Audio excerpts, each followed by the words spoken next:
driving up and down these roads is so sad, to see the magnitude of how many people lost everything. The needs are astronomical. There's people that's literally sleeping in their yards. What's your typical day-to-day been like?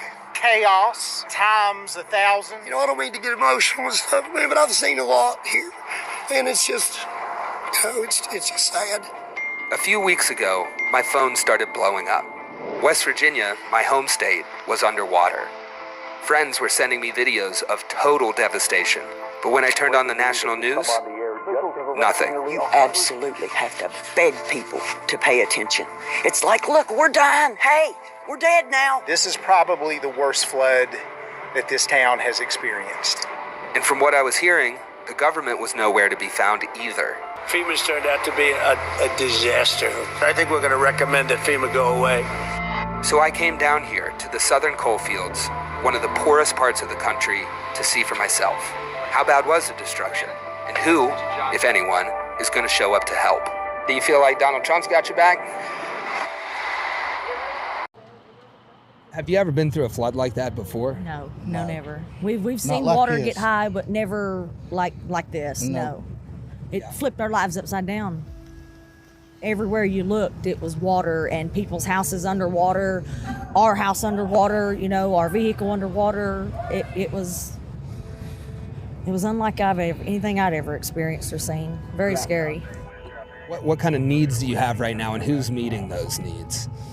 Housing is our main need right now. Because our house was destroyed. And we've reached out and looked and contacted housing authority, landlords, like just everybody and anybody that we know we've contacted, and they either don't rent, they was affected by the same flood, or they don't have anything open. So we're still staying at the Breeding Church of God shelter, trying to find, a home to take our family to, and it's been a real obstacle.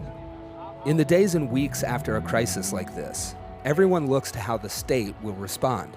West Virginia Governor Morrissey has claimed that the state's response was aggressive and proactive. And by the time we arrived on the scene, 2 weeks after the flooding, Morrissey was saying this.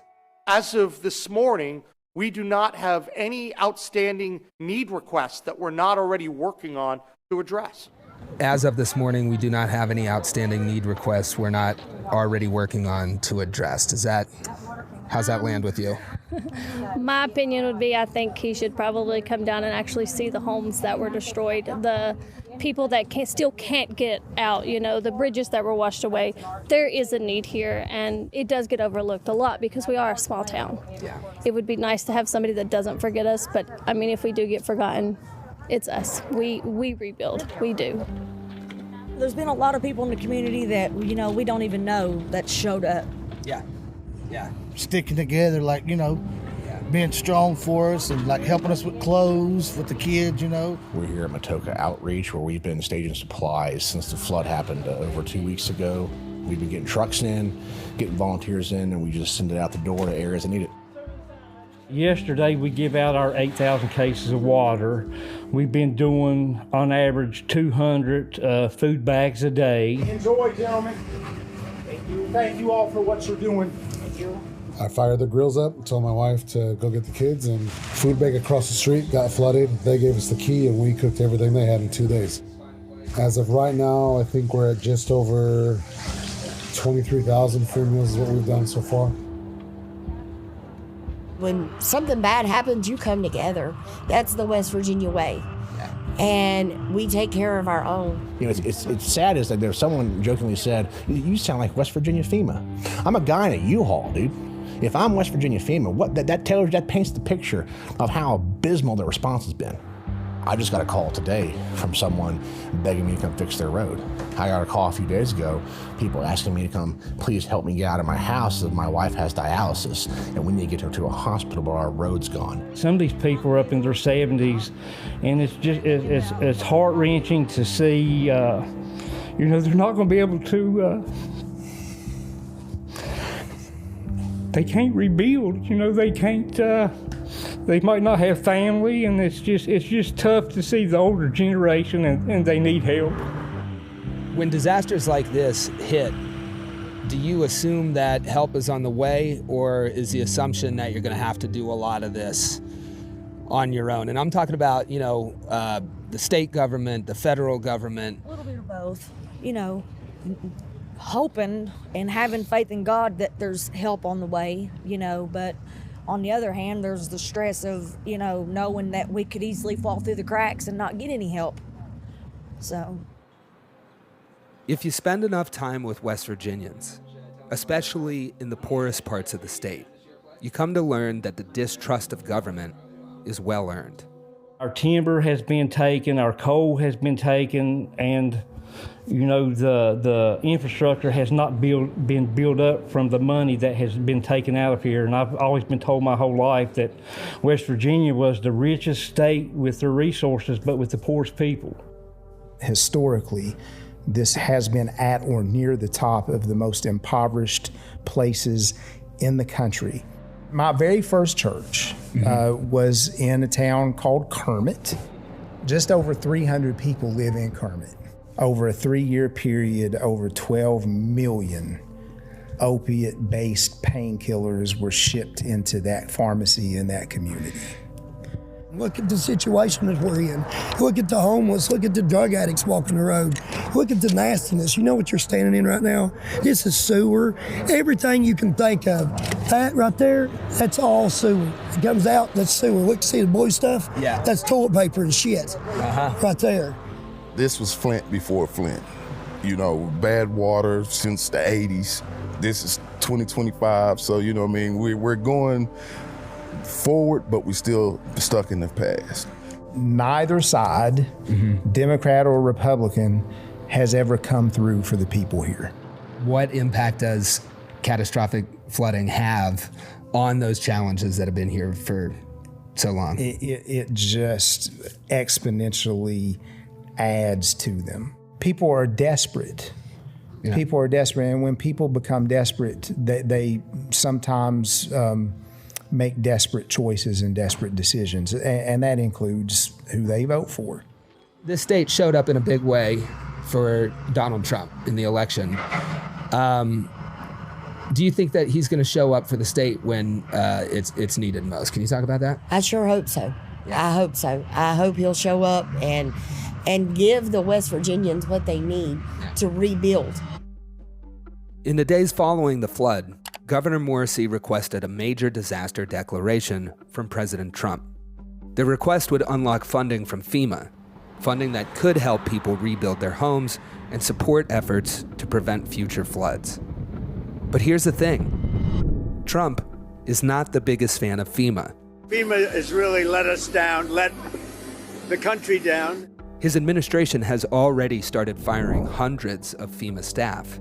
And when Trump took a trip down to North Carolina, in the aftermath of Helene, he proposed getting rid of FEMA altogether. It turns out to be the state that ends up doing the work. It just complicates it. I think we're going to recommend that FEMA go away. There is a state flood protection fund in West Virginia, but the thing about that is it currently has no funding whatsoever. If you completely burn the system down and turn it over to the states, as President Trump wants to do, you're in a state where we're reporting a $400 million deficit. Those states cannot afford to help the people like they want to help them. Did you guys vote for Donald Trump? Yeah, I we didn't should. vote. I did. Yeah. What do you expect from him in this crisis? It's like you said. Like I just said, it's point blank. Hey, you better have West Virginia's back, because out of all the states, West Virginia had your back. I mean, that's the way I look at it. And I don't know much, but it's kind of black and white there. People don't have the money to rebuild. Yeah. They don't. They need government assistance to help. Yeah. When it comes to disaster relief like FEMA, do you think we should fund it less, fund it the same, fund it more? Fund it more, yes. 4 times like this. And if you could, speak to him directly as a supporter, what would you want to see happen with FEMA? Don't cut them completely, because that's the only thing some of these people have. And I just ask him to please show up in West Virginia and show us that you care. Yeah.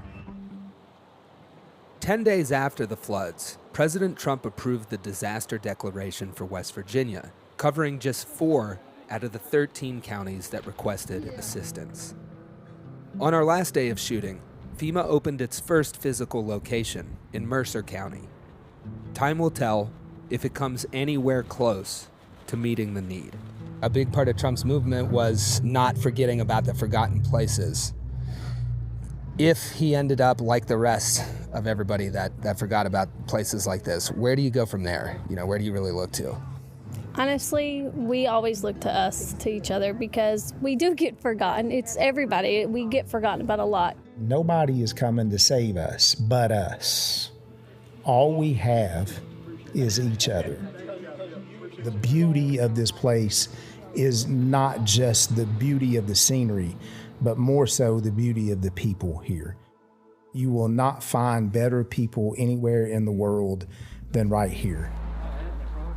There's so much more here than what people know. It would be great if people could see us for more than just a coal mining community or a rundown town. This is where I was born and raised. It's the most beautiful place I've ever been. It's the people here would give you the shirt off their back. We're not getting any breaks at all. They're trying to give all the billionaires and rich people breaks. Like, that just don't make sense to me. That's the opposite of what you should be doing. The billionaires, they don't need a tax break. They got the money. It's us small people that make America what it is that needs the help. It's a horrifying experience, and I hope nobody ever has to experience going through a natural disaster and losing everything that they own. And God bless the ones that has.